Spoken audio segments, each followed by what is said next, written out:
ayat 35 sampai 45. Bagi yang sudah menemukan, saya jemput kita semua bangkit berdiri. Kita baca firman Tuhan ini bersaut-sautan. Markus 10 ayat 35 sampai dengan 45. Sudah ketemu semua? Yes? Yes, Yerun. Kita baca firman Tuhan Markus 10 ayat 35 sampai 45. Saya baca ayat ganjil, Bapak Ibu baca ayat genap.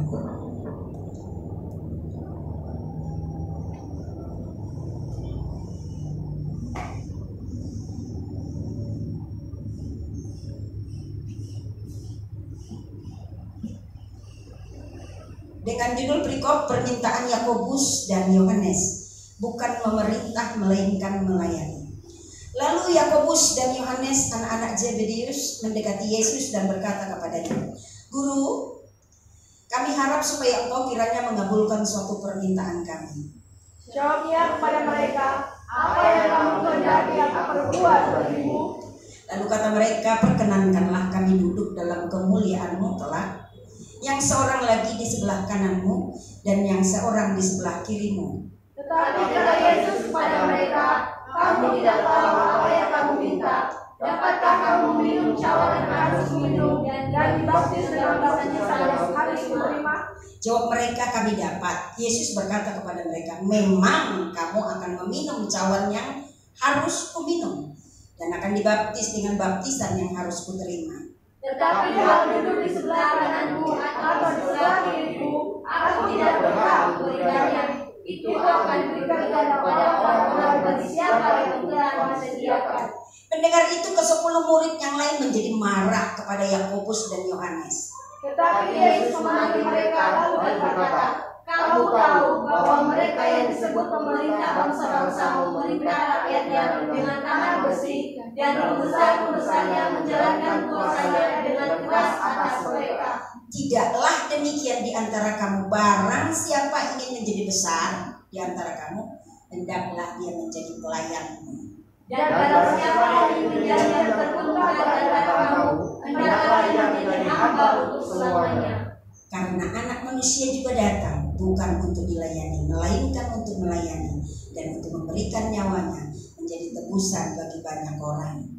Sama-sama kita baca ayat terakhir. 1, 2, ya. Karena anak manusia juga datang bukan untuk dilayani, melainkan untuk melayani dan untuk memberikan nyawanya menjadi tebusan bagi banyak orang. Amin. Silakan Ibu Bapak Ibu yang dikasihi Tuhan. Seperti pujian berkata apa? Ku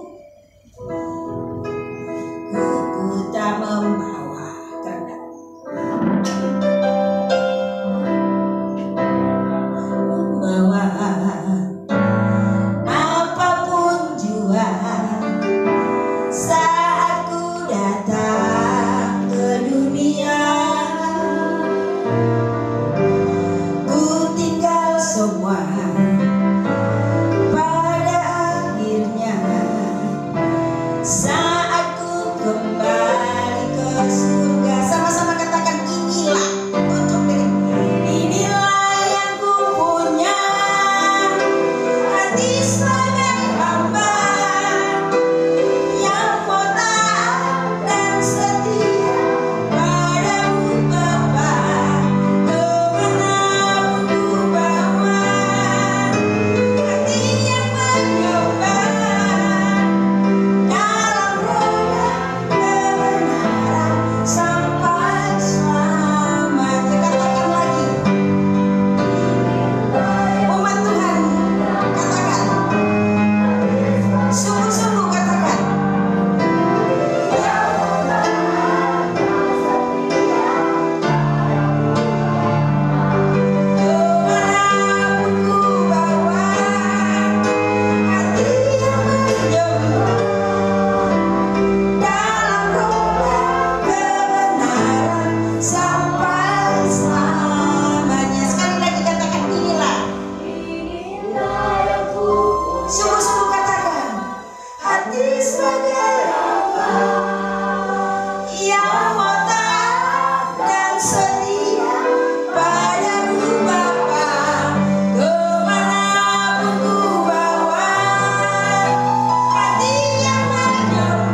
punya uang.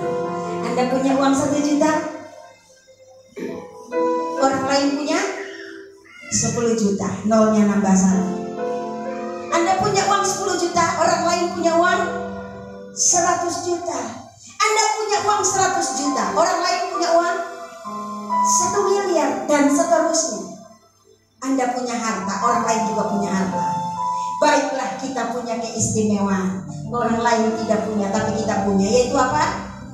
Hati hamba. Amin. Yang mau punya hati hamba angkat tangan. Sulit sekali, sulit sekali. Teorinya gampang, prakteknya sulit. Tanpa Tuhan kita tidak mampu. Halo, bagaimana Pak David? Sulit apa enggak? Hari ini kalau kau dicaci maki, kira-kira apa responmu? Apa kamu katakan, inilah yang ku punya, hati sebagai hamba yang mau taat dan setia padamu Bapa. Walau dicaci maki, tetap puji Tuhan. Sekarang ini sampai selama-lamanya.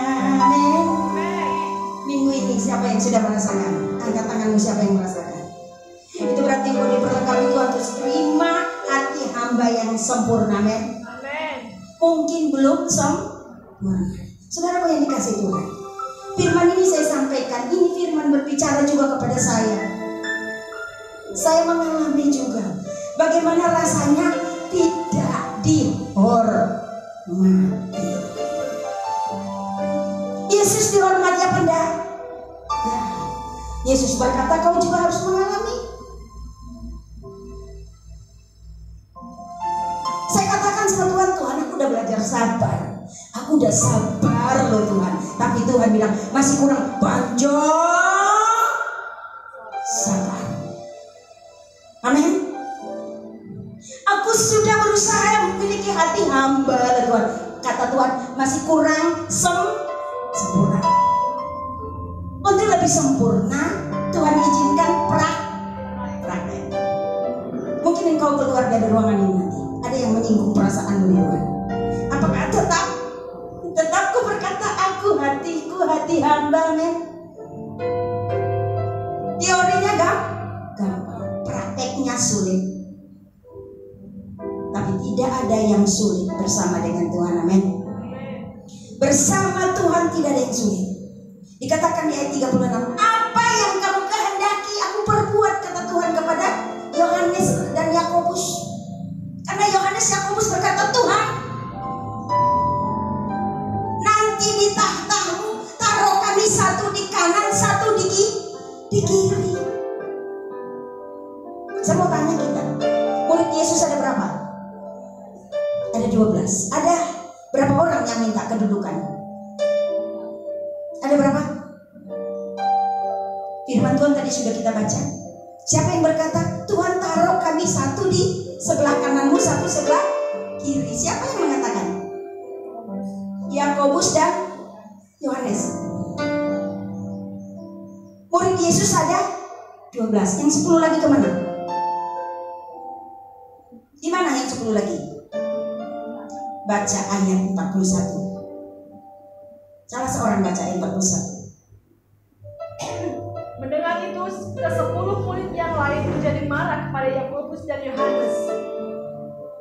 Ada di mana yang 10 lagi? Ada di situ. Saya mau tanya kita, sebenarnya murid Yesus laki-laki apa perempuan? Laki. Murid yang pertama, murid, saya katakan istilahnya apa ini? Angkatan pertama. Karena tentunya murid Yesus bukan hanya 12 ya. Tapi angkatan pertama ada berapa? 12. Laki-laki apa enggak? Dua orang berkata, Yesus taruh aku di sebelah kirimu. Yang satu bilang, aku di sebelah kananmu. Siapa yang mengatakan itu? Yakobus dan Yohanes. Ada 10 lagi. 10 lagi ada di mana? Tadi ada 12 21 dikatakan mendengar apa yang dikatakan Yakobus dan Yohanes. Yang 10 lagi marah. Yang 10 lagi perempuan apa laki-laki? Ommu. Nah, papamu Muna, bapakmu Muna. Ayo dilanjutin munanya Pak. Kamu juga pingin kedudukan kok, pura-pura marah.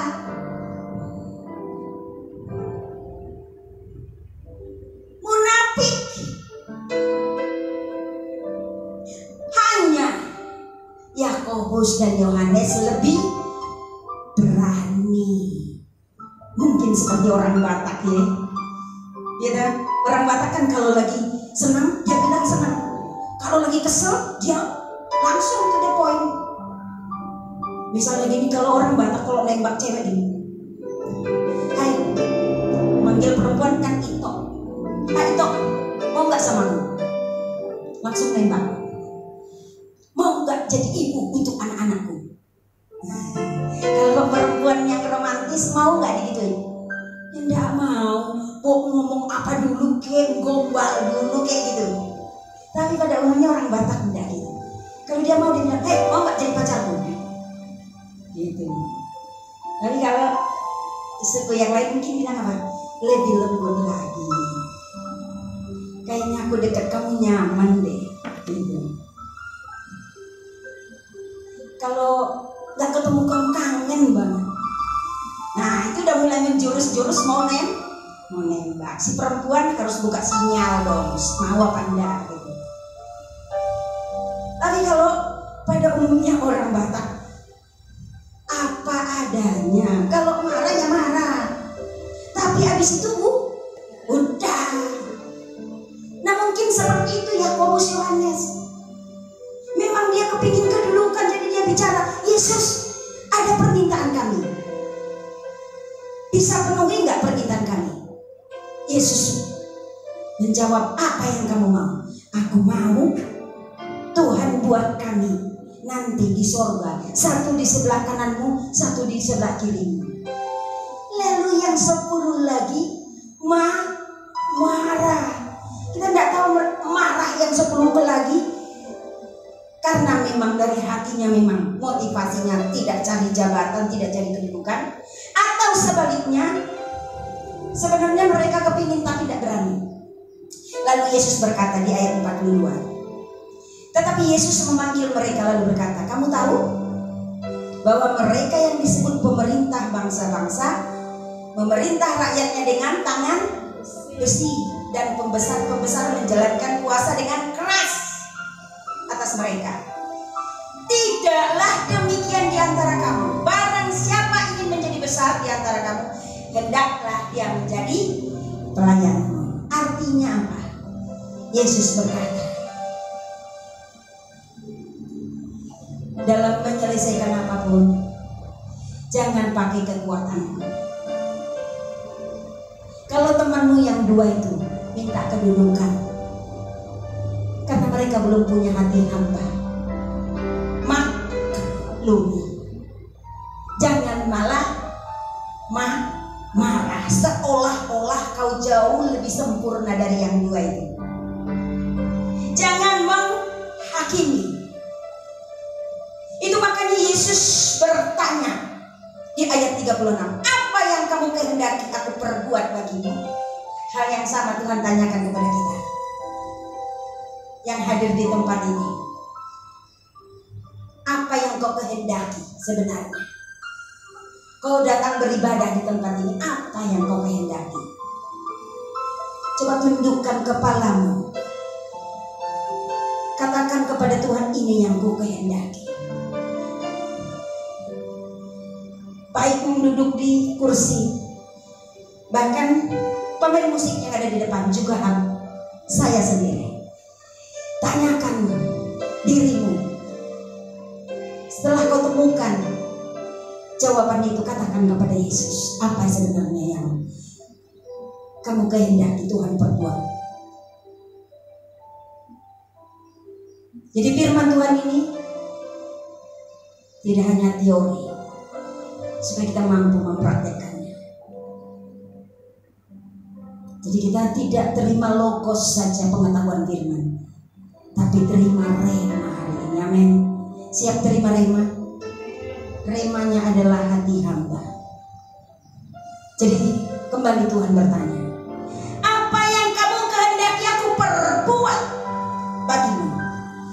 Apakah kedudukan, kenyamanan, kehormatan, kesenangan, kekayaankah yang sedang kau inginkan? Jawaban doakah?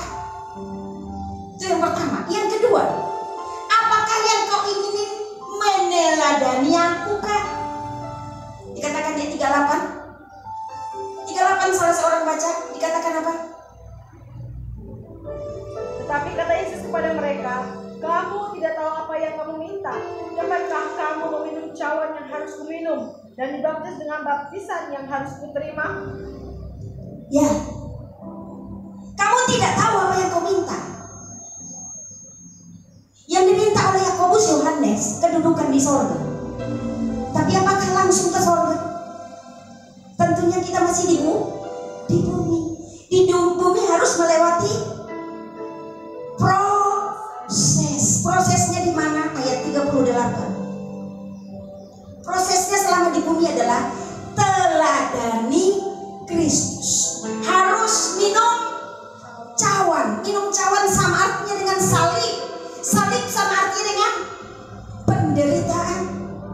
Siapkah melewati proses penderitaan? Dalam tanda petik penderitaan sesaat. Itu yang pertama. Yang kedua, siapkah menerima baptisan? Baptisan yang dimaksud oleh Yesus adalah bukan baptisan Yohanes, tapi baptisan Tuhan sendiri lewat baptisan Roh Kudus. Apa yang maksud dengan baptisan? Kalau baptisan pakai sakramen, yang baptisan diselamkan. Arti diselamkan adalah dikuburkan. Jadi apa arti baptisan? Baptisan artinya sama dengan salib juga. Salib itu horizontal dan vertikal. Apa arti baptisan? Arti baptisan adalah mati untuk dosa, hidup untuk Kristus. Apakah sudah siap? Kalau sudah siap meneladani Yesus, teladani Yesus lewat minum cawan dan baptisan, maka engkau tidak usah minta, engkau pasti terima kedudukan di sorga. Amin. Apa itu minum cawan? Arti minum cawan harus berani lewati proses hidup mungkin yang penuh dengan penderitaan sesaat. Apa arti baptisan? Harus siap tinggalkan dosa, mati semati-matinya untuk dosa. Saya mau tanya, ada orang mati yang bisa bergerak? Tidak bisa. Demikian juga kita kalau kita udah di dalam Tuhan, mati rasa terhadap dosa. Tidak ada keinginan melakukan dosa karena udah mati untuk dosa. Jadi sekali lagi Tuhan mau bertanya, apa yang kamu kehendaki? Tadi ada dua pilihannya. Apa yang kamu kehendaki? Ada dua pilihannya. Pilih satu di antara dua, atau pilih dua-duanya. Yang pertama, apa yang kau kehendaki? Kedudukankah, kenyamanankah, kehormatankah, kekayaankah, kesenangankah? Atau yang kedua, meneladani Kristus, minum cawan dan terima baptisan. Baptisan artinya mati untuk dosa. Mau pilih yang mana? Pilih yang manakah? Cuman ada dua pilihan. Bukan A, B, C, D, tapi A, B. Mau pilih kedudukan, kesenangan, kehormatan, kekayaan? Atau yang kedua, mau pilih meneladani Kristus? Pilih yang mana? Kalau betul engkau mau meneladani Kristus, baru betul kau bisa berkata kepada Kristus, Kristus. Inilah yang ku punya, hati sebagai hamba yang mau taat dan setia padamu Bapa. Kemanapun ku bawa, hati yang menyembah dalam roh dan kebenaran sampai selamanya. Amin. Teladani Kristus. Dikatakan di ayat 43, barang siapa ingin menjadi besar di antara kamu, siapa yang ingin besar, hendaklah ia menjadi pelayanmu. Apa arti besar di sini?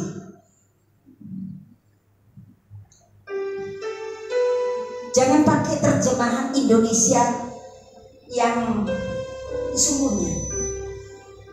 Besar di sini artinya adalah besar. Besar artinya mengandung kata berperan penting. Halo, Pak Agus mau berperan penting? Kalau mau besar sih oke, ya benar nggak? Besar dalam arti apa dulu ya kan? Besar bisa negatif loh, ya nggak? Besar badannya. Oh enggak dong, enggak mau terlalu besar ya Pak. Kalau bisa yang normal aja ideal. Besar. Kedudukannya seperti siapa? Yang raja di Babel. Besar kedudukannya, tapi besar kesombongannya. Bukan itu yang dimaksud di sini. Tapi firman Tuhan berkata, barang siapa di antara kamu yang ingin besar, artinya ingin punya peranan penting, itu artinya harus siap menjadi pelayan. Amin. Siapa yang melayani? Itu yang kedudukannya besar. Kedudukannya berarti terpenting.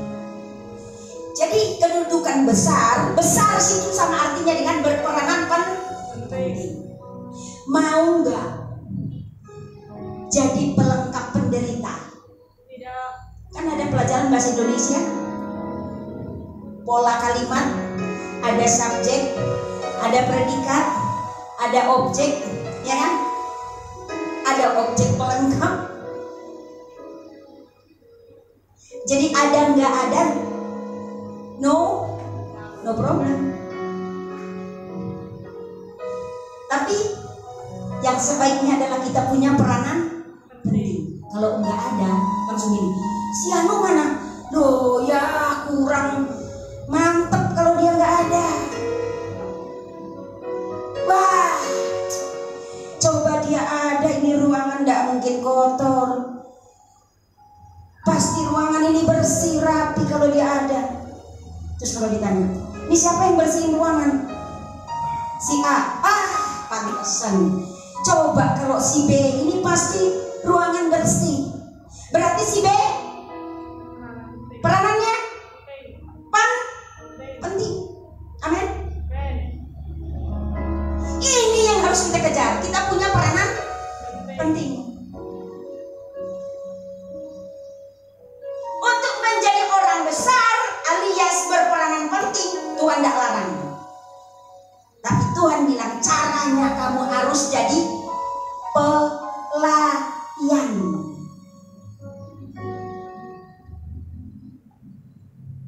Menjadi yang kelihatannya hina, kelihatannya tidak masuk hitungan, kelihatannya yang kita kerjakan sepele.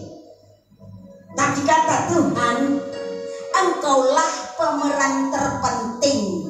Amin. Halo, dengar ini baik-baik firman Tuhan ini, supaya engkau tidak galau dalam hidup ini. Amin. Jenny galau? Mau galau. Amin.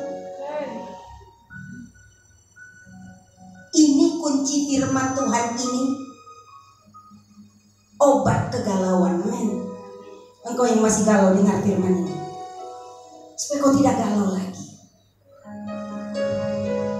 Kalau kamu mau memiliki peranan penting di mana saja kau berada, kamu harus rela jadi pelayan. Dan saudaraku yang dikasih Tuhan, ini juga penting umat Tuhan tahu juga yang di rumah. Jangan dikira orang yang memiliki peranan terpenting dalam pelayanan adalah pengkhotbah, adalah WL, adalah pemain musik. No. Tapi yang ambil bagian melayani dengan hati hamba, itulah pemeran terpenting, pemeran utama dalam pelayanan pekerjaan Tuhan. Mau engkau kerjanya hanya bersihin tempat ibadah, atau hanya jadi kolektan, atau hanya penerima tamu, kalau kau kerjakan itu dengan hati hamba, Tuhan berkata engkau pemeran utama dalam pelayanan. Mau jadi pemeran utama, pemeran terpenting,